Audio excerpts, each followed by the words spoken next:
ठीक है, इसके इस प्रचार के लिए अपने भाई बहनों तक ये सत्य संदेश पहुंचाने के लिए दास ने और दास के साथ पूर्व पहले समय से लगे हुए मेरे बच्चे और बेटियों ने बहुत कुछ कठिनाइयों का सामना अवश्य करना पड़ा। जेलों में जाना पड़ा, जगह जगह इन नकली लोगों ने, झूठों ने हमारे ऊपर झूठे मुकदमे भी बनवाए बच्चों के ऊपर। लेकिन हमें पता लग गया है कि वो अनजानपने में ये सब कुछ कर रहे हैं। जिस दिन उनको भी ये ज्ञान होगा, वो भी उसी भगवान के बच्चे हैं और वो हमारे साथ हो जाएंगे, उनका कल्याण हो जाएगा। हमारा उद्देश्य किसी की भावनाओं को ठेस पहुंचाना नहीं, हमारा उद्देश्य उनको सही दिशा देना है कि जिससे आपका भी, आपके परिवार का भी, और आपके जो इस गलत साधना करके चले गए, मृत्यु को प्राप्त आज प्रेत पितर बने हुए, उनका भी उद्धार हो जाएगा। इस साधना से जो दास बताता है। अब जैसे भावनाओं को ठेस पहुंचाने की बात जो ये मूर्ख लोग करते हैं, जो स्वार्थी करते हैं, जनता को भ्रमित करते हैं कि हमारी भावनाओं को ठेस पहुंचा दिया, इन मंदिर, मस्जिदों, गुरुद्वारों और चर्चों की पूजा को ठीक नहीं बताया,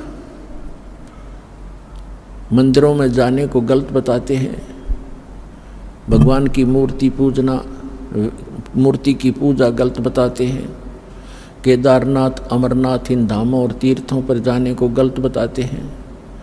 ये हमारी भावनाओं को ठेस पहुंचाते हैं। पुण्यात्मा, भावनाओं को ठेस नहीं पहुंचाया जाता।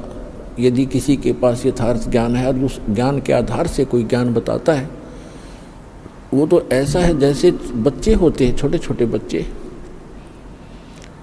अग्नि जल रही होती है, आग जल रही है और बच्चा उस अग्नि के बलते हुए उस जल रही उस भट्ठी की तरफ चलता है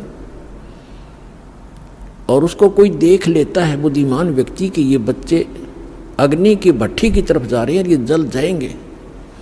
उनको जाकर वो उठा लेता है और वो जाना चाहते हैं, उसको अच्छी वस्तु समझ के पकड़ना चाहते हैं और उसको उठा लेता है तो वो रोता भी है और कहता है मुझे छोड़ दे, इधर ही जाने दे। उसकी भावनाओं को वहाँ ठेस पहुँचाना अनिवार्य था। यदि उस भावनाओं को ठेस नहीं पहुँचाया जाता तो जल के मर जाता वो बालक। तो दास का प्रयत्न यही समझो कि यदि आप इसको भावनाओं को ठेस समझते हो तो ये इस प्रकार की भावनाओं को ठेस पहुँचाना दास की मजबूरी होगी, क्योंकि दास इस मार्ग से परिचित हो चुका है और जहाँ तक पार बसाओगी आपको वहाँ नहीं जलने दूंगा उस आग के अंदर। अपने आत्मा परमात्मा आकर बताया करते थे